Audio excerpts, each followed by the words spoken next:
right, let's talk Chicago Bears and let's talk smart teams. Let's talk about teams that are organizationally set up for long-term success. And obviously, the Bears have had a few seasons that haven't gone their way, but we know with Ryan Poles and what they're doing in the front office, it's a lot of really smart stuff. And we actually crunched the numbers a short time ago, looking at a couple of key factors to identify exactly the smartest teams in the NFC. And based on our analysis, the Chicago Bears came out number one. Let's pull up the graphic and then we'll get a deeper dive explaining what the graphic is going into, and then we'll talk about what it means going forward. So in front of you guys there on the screen, you can see the top teams in the NFC. The Bears actually had the best score out of everybody overall in the NFL. But what we did is we looked at each team's, and again, this was about a week ago. There's been teams making some moves. We don't count that yet because technically none of that's official. We're not adjusting anyone's cap space or dead cap hit until free agency actually starts. So again, this is the Chicago Bears before they start making moves like the rest of the NFL. Let's focus on that mindset. So in terms of cap space, we took a team where they ranked who had the most cap space. That got them the highest score, 32, the second most, 31, and so on. We took the teams with the smallest dead cap hit. Dead cap is dollars allocated to a player who's not on your roster. For example, a guy you signed to a massive deal who then went on to stink, so you cut him. That's guaranteed money. That's still on your salary cap, even though you cut the guy. That's dead cap. The fewest dead caps 32, second fewest is 31, and so on. And then draft capital is just a weighted average of how many points you have based on your selections in the upcoming draft. And then to index that against your performance the final season, we included your standing from the 2023 season. Obviously, if a team was totally tanking, right, and just traded all their good players and had a lot of draft picks and cut everybody last year, they could be great in draft capital and cap space, but their standing would be so bad. It kind of weights that and factors everything into that. And when you factor all those variables and you look at the final results here, the Bears have the highest intelligence score among any team in the NFL. Any team in the NFC, as you see, but it's also the best score in the NFL. And I think with that in mind, the Bears are set up for the most success in the future because, as we like to talk about on this channel, the smartest teams always tend to win in the long run. The short run can be kind of fluctuating, but intelligence wins in the NFL long term. Miles, I'm curious what your thoughts are on this, but first, Bears fans in the comment section below, how would you expect the Bears to make and handle the most important move this offseason? And that's the number one overall pick. Not what you want to happen, but what do you think will happen? Do you think they'll trade back? Do you think they'll take a quarterback? If so, who? Give us what you think the Bears will end up doing, not what you want them to do, in the comment section below. But Miles, give me your thoughts on the Bears and just the fact they rank so highly on the intelligence score. Yeah, and I think when you look at the Bears, you see this is obviously a really smart team. But one thing I see here as well is future possibilities for the Bears. It just gives you a lot to look forward to if you're a Bears fan because you see how smartly this team has been set up.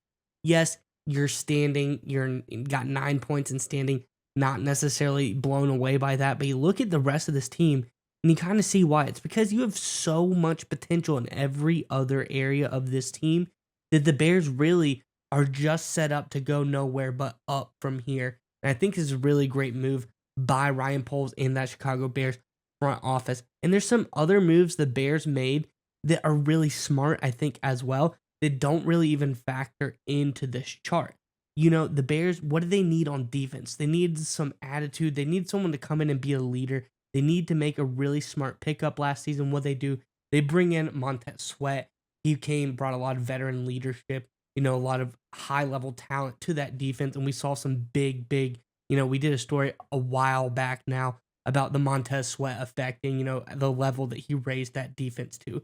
You see the offense was struggling. They really need to get a guy in there to kind of elevate the offense. They bring in DJ Moore. There's just a lot of really smart things I think the Bears do.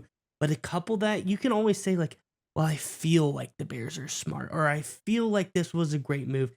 Have quantifiable data now that we've put together. You collected all the numbers, crunch the numbers. It comes in, and we're able to say, look, there's actually some merit to that feeling that you have. You feel that this team's going in the right direction. This just proves all of that. That the Bears have made a lot of really smart moves. The way they structured this team, they're set up to go really, really far in the coming year. And it also provides flexibility, right? Because if you have a lot of draft capital, if you don't have a big cap hit and you already have a lot of cap space, you feel very comfortable moving off of veterans like Cody Whitehair, the offensive lineman, and Eddie Jackson, the defensive back, right? Obviously, those are players that weren't living up to their performance in their contracts. That's why they got released. But other teams that don't have this high of an intelligence score or aren't as smart is what it means. Is sometimes they're stuck with veterans that aren't living up to their performance, aren't living up to their contract, because the Bears have running this team very intelligent in terms of the variables we factored in here. They can cut Eddie Jackson and feel 100% okay about it.